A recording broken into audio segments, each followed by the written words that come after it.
सुर समाज कतहु नहीं देखा, चले हूँ सुबाहु काल जनु वेशा।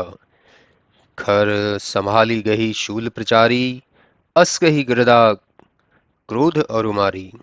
सही न सका सो तेज अपारा, मूर्छित धरणी परा विकरारा। निजपति विकल देखी भट भारी, धाये भट कर अस्त्र संवारी। सुबाहु ने जब देखा कि कोई देवता संग्राम में नहीं है, तो वे अत्यंत क्रोधित हो काल की तरह कराल होकर लवणासुर के पास जाकर बोला, ये दुष्ट, तू अपना शूल संभाल। ऐसा कह सुबाहु ने क्रोधपूर्वक एक गदा उसकी छाती पर मारी। उससे वह अपार तेज न सह सका और मूर्छित होकर जमीन पर गिर पड़ा। तब अपने स्वामी को मूर्छित देख योद्धा अस्त्र लेकर दौड़े। कैटब नाम वीर बलवाना, मूर्छित लवणा सुरमन जाना। 3 सहस्त्र लिए रणगाड़े, आनी सुबाहु सामुहे ठाड़े। तब लवणासुर को मूर्छित जान कैटब नामक वीर बलवान योद्धा 3,000 रणबांकुरों को लेकर सुबाहु के सामने आकर खड़ा हो गया। कैटब का चलाया हुआ सूल जाकर यूप केतु के हृदय में लगा। तब वे कर्णायतन जबते गिर पड़े और मूर्छित होते समय रघुकुल में श्रेष्ठ श्री रामचंद्र जी को पुकारा। मूर्छित बंधु सुबाहु विलोकी, भई रिस अमित रहे नहीं रोकी। कठिन बाण करी क्रोध अपारा, छाड़े बाण सहस इक बारा। खेच शूल तन बाहर कीन्हा, राम नाम बर औषधि दीन्हा। उठि सुचि अंग अनुज के संगा, लीन धनुष असी बिहसी निशंगा। अपने भाई यूप केतु को मूर्छित देखकर सुबाहु अत्यंत क्रोधित हुए और अपने को रोक न सके। तब अपार क्रोध करके उन्होंने भयंकर बाणों को लेकर 1,000 बाण एक साथ छोड़े। यूपकेतु ने खींचकर सुबाहु के शरीर से उस शूल को निकाला और उनको राम के नाम रूप की औषधि दी, जिससे वे कष्ट रहित हो उठ बैठे और प्रसन्नचित हो हाथ में धनुष बाण और तलवार लेकर छोटे भाई के साथ रणभूमि में उपस्थित हुए। आय समर महा सुवट प्रचारे, बाण नामित देव अरि मारे। मूर्छागत कैटब बलवाना, मधुसुत दीख बहुत पछताना। लेकर गदा अनी विचलाई, घेरी रहे निश्चर समुदायी। बजेसी रथ तिनी आने उबाना, ताहि चढ़ाई उपाय विधाना। वे दोनों वीर संग्राम भूमि में अनेक वीरों को ललकार कर मार डाले। इस तरह सेना नष्ट भ्रष्ट होते देखकर लवणासुर पश्चाताप करने लगा। तब लवणासुर हाथ में गदा और अपनी सेना को साथ ले शत्रुघ्न की सेना को घेर लिया और एक गदा चलाई, जिससे सुबाहु का रथ टूट गया। तब सुबाहु बाण साध किसी तरह रथ को डेरे तक लाए। उपाय करते हुए सुबाहु किसी तरह रथ को घर तक लाए, फिर अपने महाबली योद्धाओं को साथ लिए रणभूमि में गरजने लगे। भागा कैटब यम सम आवा, अस सुबाहु कही वचन सुनावा। रावण रिपु लघु भ्राता जानू, तनयता सुबल शील निधानु।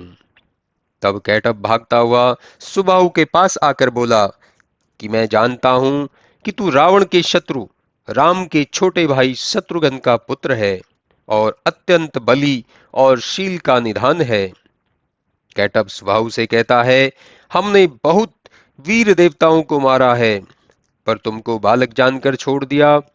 लेकिन अब मेरे स्वामी ने तुझे अपना दुश्मन समझकर तेरी बुरी बातों को सुनकर मुझे भेजा है। इसलिए अब तू निश्चय कर ले कि तेरी सेना को मारकर यमुना में डुबो दूंगा और तुम्हारे साथ शत्रुघ्न को भी मार डालूंगा। कैटब सुबाहु से कह रहा है कि मैं अभी शत्रुघ्न को मारकर सारी सेना को यमुना में डुबाकर और अपनी सेना को संभाल सोच छोड़ प्रसन्नता पूर्वक अपने स्वामी के पास जाऊंगा। मेरे सामने मनुष्यों की कुछ गिनती नहीं है। ऐसा कहकर मदमस्त राक्षस संग्राम भूमि में आकर गरजने लगा। इधर सुबाहु और यूपकेतु भी अपने हथियार से लड़ाई के लिए तैयार हो गए। योद्धा लोग अपने अपने स्वामी की जय जय कह और लड़ाई में अपनी जोड़ी जानकर भिड़ते हैं। जहां सिर पांव आदि कट कट कर गिरते हैं, उन्हें योगिनियों के बालक और बालिकाएं खाती हैं। हठपूर्वक गिद्ध सियार कौवे खून पीते और प्रसन्न होते, और सुबट लोग अनेकों तरह के दान दे मन में देवताओं को मनाकर प्रसन्नता पूर्वक मंगल गाते और युद्ध करते हैं। इस प्रकार विचार कर हाथी घोड़े और रथों को सजाकर गह गह डंका बजाकर उस वक्त क्रोध पूर्वक बलवान लवणासुर संग्राम में आया। शिव ही सुमरिले शूल विशाला, रिपुदल परेऊ मनहु यम काला। छिनक माज मारे बहु योधा, चलेऊ सकोप अनुज करि क्रोधा। आवत शूल हनेऊ प्रभु छाती, घूर्मित गिरे धरणी रिपु घाती। मूर्छित देख खड़ग ले धावा, नृख सुबाहु क्रोध उर्छावा। वह राक्षस शंकर का स्मरण कर अपना विशाल त्रिशूल ले सेना में टूट पड़ा और काल की तरह सेना का संहार करने लगा। क्षण मात्र में भी उसने बहुत से वीरों को मार डाला। तब शत्रुघ्न क्रोध करके चले। शत्रुघ्न जी को आते ही उसने उनकी छाती पर ऐसा शूल मारा जिससे शत्रुघ्न जी मूर्छित हो जमीन पर गिर पड़े। उनको मूर्छित देखकर लवणासुर तलवार लेकर दौड़ा। तब यह देखकर सुबाहु क्रोध पूर्वक लवणासुर पर चला। सुबाहु ने अपनी विशाल गदा के प्रहार से लवणासुर के रथ को सारथी सहित चकनाचूर कर दिया और भ्यंसते हुए शत्रु की सेना को मार डाला।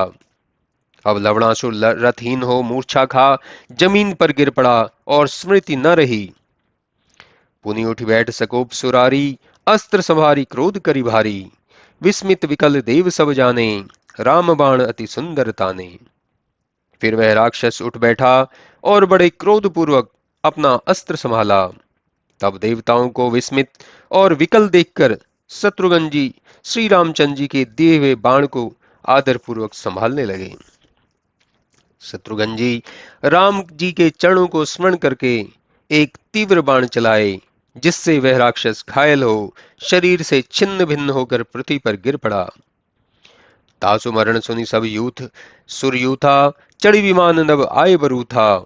बाजहि दुदुम्बी वर्षई फूला, आज नाथ बीते शब शूला। लवणासुर का मरना सुनकर सब देवताओं का समूह विमानों में चढ़ चढ़ आकाश में दुदुम्बी बजा और फूल वर्षा कर कहने लगा, हे नाथ, आज सब कष्ट मिट गए। तब कैटब निकल किलकिलाता और गरजता हुआ एक बहुत बड़ी चट्टान लाकर छोड़ा। सुबाहु ने उसको बाणों से छिन्न भिन्न कर दिया और ललकार कर उस दुष्ट की एक भुजा काट गिराई।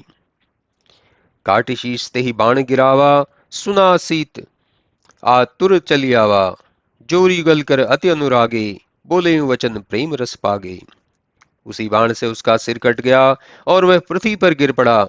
तब वहां पर इंद्र आए और दोनों हाथ जोड़कर नम्र वचनों से स्तुति करते हुए बोले, हमई सहित सुर कीन सना था, अस्तुति योग जीव नहीं ना था।